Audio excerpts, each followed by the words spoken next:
We think we have a pretty good handle on what menopause is. But what if the story we've all been told is missing millions and millions of people? Today we're going to look at menopause beyond the binary and uncover an experience that has been overlooked for way too long. Okay, I want you to try something. Seriously, when I say the word menopause, who do you see? What does that person look like in your head? Go on, picture it. Chances are you pictured someone very specific, right? It's an image that's been shaped by decades of media, of culture, maybe even our own families. It's kind of become our cultural shorthand for this whole phase of life. And that's the whole problem. That single picture, while it's totally true for some, completely erases millions of other people whose experiences are just as real, but who are almost never part of the conversation about aging, hormones, and health. So, it's time to just tear up that old picture. Let's redefine what we mean by menopause and get a real understanding of who it actually affects. The truth is, menopause is not just a woman's issue. Not at all. Anyone with ovaries, or who used to have ovaries, can go through it, and that includes transgender men, a lot of non-binary people, and intersex people. Now, their journeys with menopause might look a little different, but they are just as valid, and they absolutely deserve to be understood. Okay, so now we're going to focus on a group that's been almost entirely erased from these conversations about aging and menopause, the intersex community. So what does intersex actually mean? Well, it's not about who you're attracted to or your gender identity. It's simply a natural variation in our bodies. Think about it like this. Some people are born with physical traits, whether it's chromosomes, hormones, or anatomy, that just don't fit into those neat little boxes of male or female. And just how common is this? It might be surprised. It's about 1.7% of the population. Now, 1.7% might not sound like a huge number at first glance, but putting it in perspective like this, wow, it's powerful. It reframes being intersex not as some kind of rare disorder, but as a natural and pretty significant part of human diversity.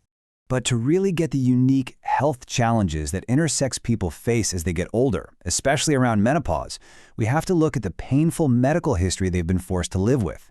And this history is it's crucial. Back in the 1950s, this optimal gender model kicked off, leading to irreversible surgeries on infants to make their bodies conform.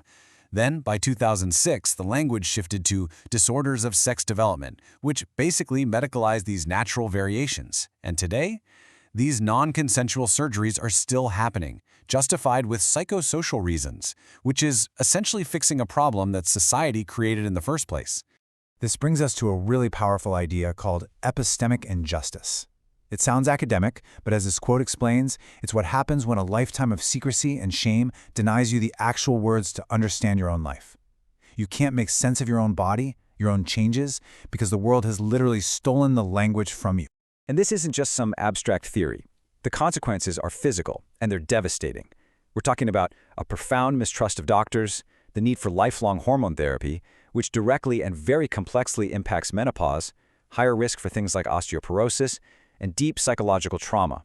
So, all of this just creates a perfect storm as intersex people age. They're up against isolation, discrimination, and a desperate struggle to find doctors who even understand their bodies or their medical histories, especially when they're trying to navigate something as complex as menopause. A lot of the time, they're left to figure it all out completely alone. This history of medical control hasn't gone away. In fact, it's erupted into a fierce political battle being fought right now. The battle between what is actually care and what is just control. Activists and human rights bodies like the UN, they have a name for this practice. Intersex Genital Mutilation, or IGM. And let's be really clear about what this is. We're talking about non-consensual, medically unnecessary surgeries performed on infants designed only to enforce social norms. This chart just lays the whole conflict bare. It couldn't be clearer. On one side, you have gender-affirming care for trans youth. It's consensual, it's patient-led, it's life-saving.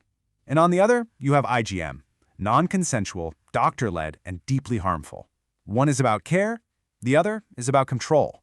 And here is where it gets truly staggering.